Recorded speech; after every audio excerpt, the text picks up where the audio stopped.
HBO Max has announced 9 of the official cast for the Harry Potter reboot series. But we need to talk about this cast. Were they cast for accuracy or were they cast on talent? That's what we're going to talk about today. But first, we do also have to bring up the noseless elephant in the room. We're missing some major character casting announcements so far, but I'm sure we'll be hearing them on the way. The 9 that have been announced are the main ones that we will see on screen for most of the series. But there are quite a few that, are also important for the future of the series that maybe we will be seeing soon. But for right now, let's talk about the 9, and then we'll discuss a little bit about the future casting announcements. So one of the biggest questions that I keep hearing thrown around throughout the internet is, I thought they said it was going to be book accurate, or are they hiring for talent, or are they just trying to fill some sort of diversity quota? And the 3 that are mostly thrown around in question are John Lithgow as Albus Dumbledore, Arabella Stanton, the new addition, as Hermione, or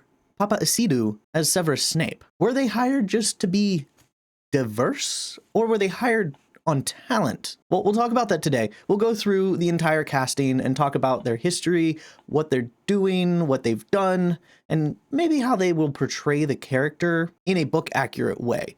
Or will they go in a different direction as what we're used to? We'll see, but let's get started with the Golden Trio first, because that's the one that a lot of people are going to want to see, that and Snape, but I'm saving Snape till last. And before we truly get started with this, I do want to say, I understand that the author has said a lot of hateful things on the internet, but let's not harass the actors who have signed up for this show, especially the actors playing the Golden Trio, because they are just children. Treat them with respect. They are children. We do not need to harass them because we don't like their beliefs. They're 10 years old. They really don't have beliefs. They have what they've been taught. The fact that they've already had to turn off their social media is atrocious, but bottom line, let's not fuel the hate with more hate. Yes, the author has said a lot of hateful things, but let's not fight back with hate. Let's show respect and love and just be good people. Stop filling the world with more hate because clearly it's not going to fix anything. So let's get started with the Golden Trio. The Golden Trio is the latest announcement as of me recording this of the casting, which brings the total official cast to 9. There's not much I can say about them, but they look good.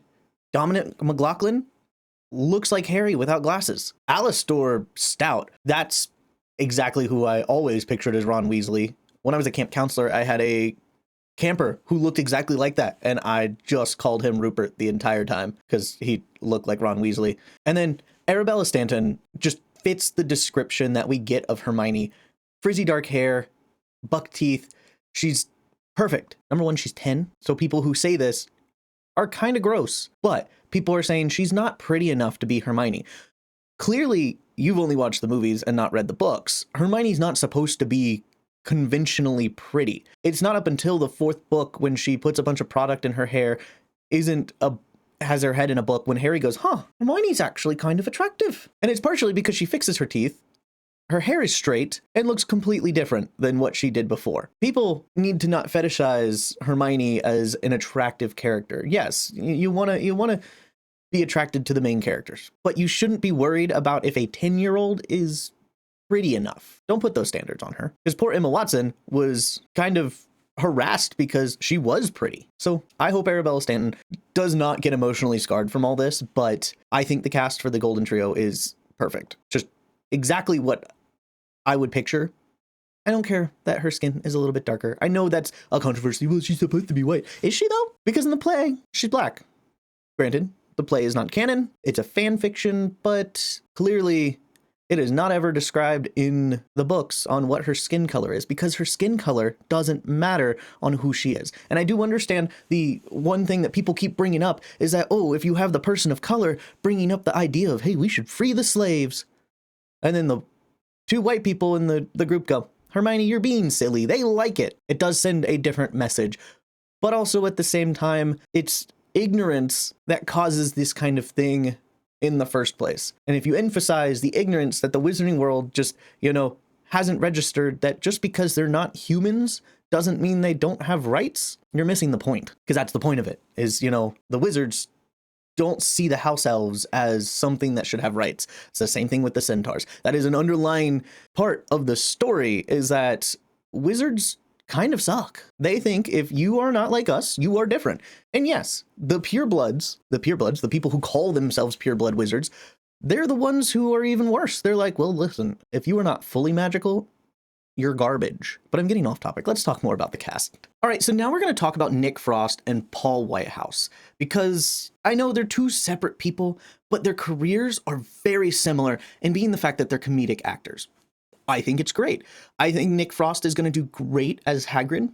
Hagrid is one of my favorite characters as well. So Nick Frost as Hagrid is a great casting. All I can picture, I've seen a couple things with Nick Frost in it, but the main thing that I always think about when I think about Nick Frost is when Nick Frost plays Santa Claus in Doctor Who in the episode Last Christmas with Peter Capaldi and Clara Oswald. I think that is going to be the closest portrayal to what he's going to do for Hagrid. A little bit snarky, kind of intimidating, but just fun-loving and silly, because that's exactly how he plays Santa Claus in that, and I think that's how he's going to play Hagrid. Now, Paul Whitehouse, he's actually been in Harry Potter before, and you're probably thinking, what? He's been in Harry Potter before? Yeah. He played Sir Cadogan. He was a background character in, like, one movie, but still, he is a returning member of the original cast coming back for a new series, playing a different character. So all of you people who want returning characters to play different people in the new series, there you go. You got your returning character. But Argus Filch, let's talk about Argus Filch. David Bradley portrayed him perfectly, but there was a problem with David Bradley. David Bradley plays the grumpy old man first. Then he played him comedically. So for most of the movies, he was just the scowling old man sitting in the corner. Ah, stupid kids, get off my lawn. Where then you'd have the point in the fourth movie where he comes limping through the Great Hall to tell Dumbledore that the delegations of Beauxbaton and Durmstrang have arrived. Cool. Thanks, Filch. I'm aware of that. And then also, students out of bed! Students out of bed! Thanks. We're aware. But for the most part, he wasn't a comedic actor first. Paul Whitehouse, though, I think is going to portray Filch more comedically, which will kind of give him the bumbling old man who just doesn't like the children and can't use magic, always having to clean up messes. I think it's going to work. I think it's going to be different. I think it's going to be good. David Bradley does a great job. Once again, he's a Doctor Who character. I like him in Doctor Who. I like him in Game of Thrones. I liked him as Filch. I think Paul Whitehouse is also going to do a good job. So I think that's enough about them because they're both going to do a great job in their positions and we're going to be happy about it. Now we need to talk about Luke Thalion. So Luke Thalion has very little film credits. He is I think he hasn't been in anything, but he's going to be in Harry Potter. He is a stage performer.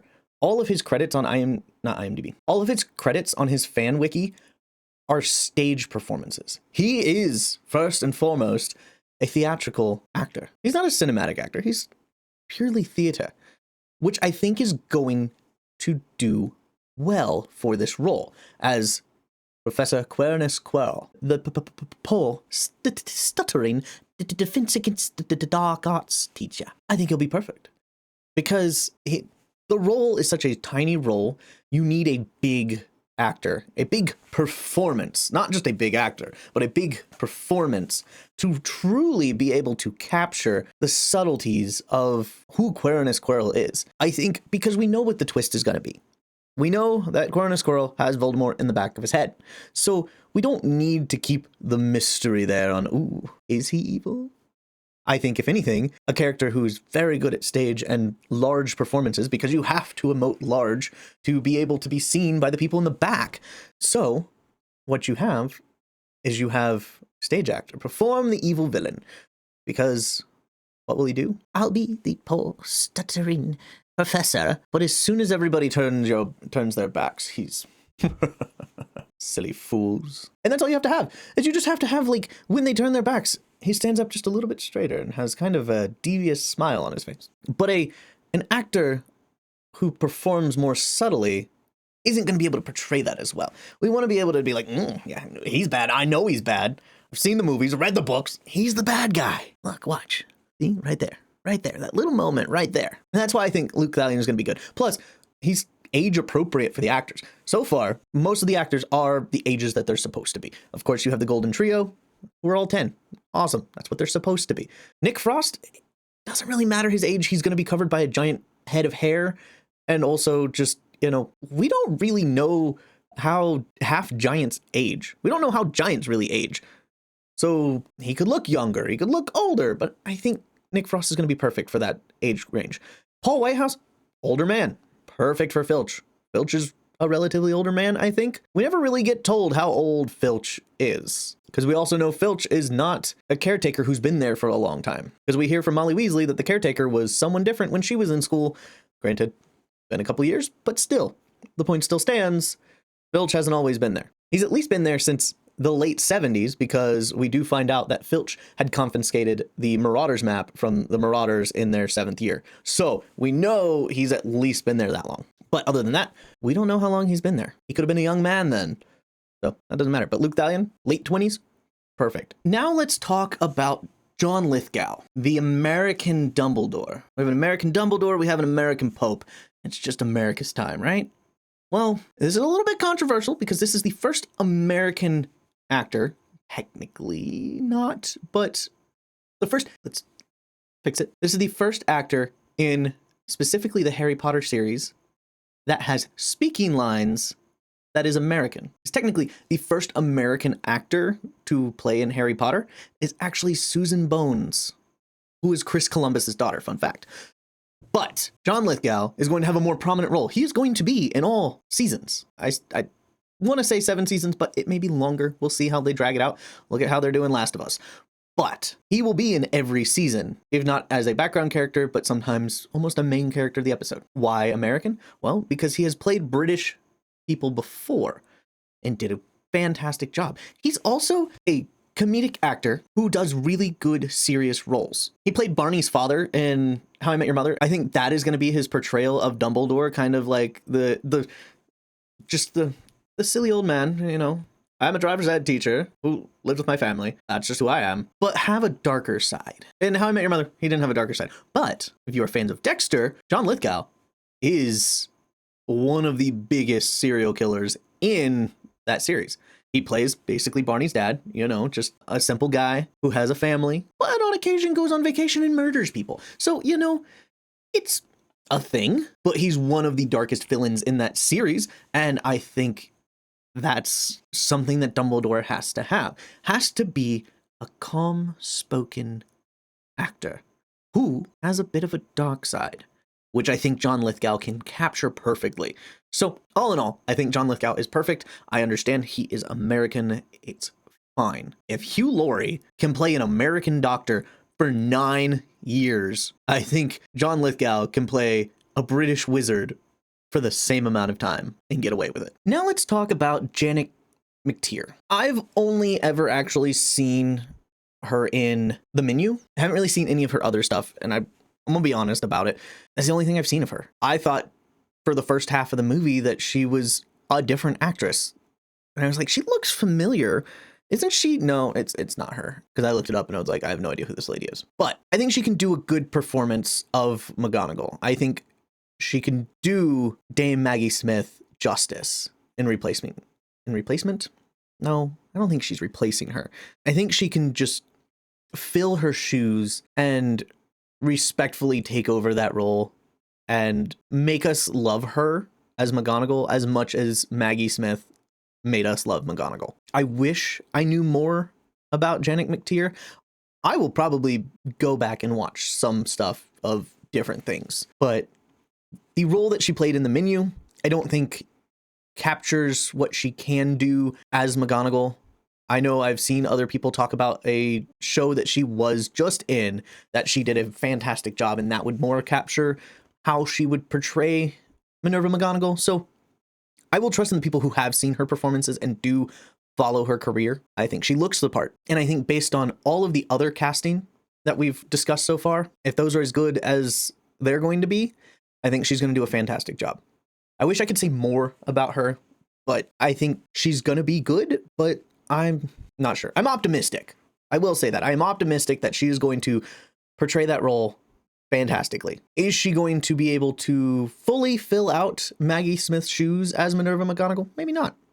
But Maggie left a big impression on the Harry Potter fandom, and may she rest in peace. Before we get into talking about Snape, if you like this content of me giving my opinion on current events in Harry Potter, make sure to subscribe and hit that like button and hit on alerts so you can be notified when I post the next video. So let's talk about the one casting that everybody seems to have an opinion on. Papaidu, the race-swapped character who is going to cause so much controversy because he is a DEI hire. I think that's bullshit. Bottom line, if you call Papaidu a DEI hire, then you're racist. Bottom line. And you can yell at me in the comments all you want, but I think that's it. Like, if you don't like Papaidu as an actor and you think he's not going to be a good Snape because of all these issues and race, then you don't understand the book, and you don't understand that they're going for accuracy, but they're also going for talent. Clearly, if you look at the rest of the cast, everyone is exactly how the book describes them, their personality, their looks. So there's a question in why, if everyone else looks like who they're supposed to be, why did they cast Papaidu? Because of course, right now, yeah, that man is a handsome man. Alan Rickman used to be a handsome man too, but they were able to make him look like a greasy-haired pillock. I say pillock because that's in the book, that he's a greasy-haired pillock. Anyway, yes, Papaidu looks nothing like Alan Rickman, but I think he can pull off Snape. Yeah, put him in a black wig with greasy straight. It can be stringy and a little bit curly, but as long as it's just a greasy mop going down his face that looks like he doesn't shower, I think it'll work. Take the beard off. He doesn't have to have a beard. I don't know why I keep seeing pictures of Papaidu as Snape with a beard, and they're like, he's too handsome. No, I don't understand why Lily would have gone after James when you have Papaidu. They can make him look ugly. They can put a prosthetic nose on him to give him a hooked nose. Oh, he doesn't have a hooked nose. Okay. Jim Carrey doesn't look like the Grinch, but you love him as the Grinch. He isn't green. It's called makeup, people. We can make him look however we want him to, but he's the right age. So accuracy and age. So clearly they're hiring for accuracy. They're not just hiring for diversity. He's a great actor. He's able to portray a villain as well as be able to just kind of have a little bit of something underneath that's like, there's something about you that doesn't make sense. I've only seen him in a couple things. The main thing that always comes to mind is Black Mirror, where he plays a demon. And in that, he's brilliant. Like, I think that's exactly how it's going to be, is he's going to just be evil. And all of the controversy about, well, you know, you have that scene in the 5th book where James hangs him upside down under a tree. Oh, you know, you can't hang a black guy under a tree.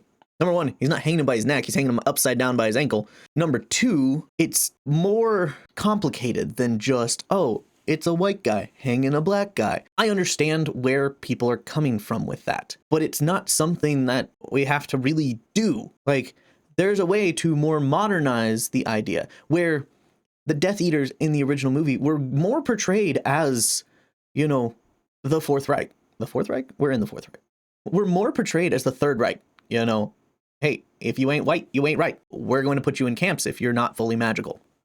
Where I think in this, it's going to be a little bit more updated. And I'm not the one who came up with this. I watched a video and he talked about, we'll have it more like Red Pill Bros, where it's just like, you know, the Death Eaters are people who think that, you know, they're like the Fourth Reich now, where we're at right now. But they bring people in to use them. So Snape isn't just, you know, Nazi, like, oh, if you ain't pure blood, you ain't right.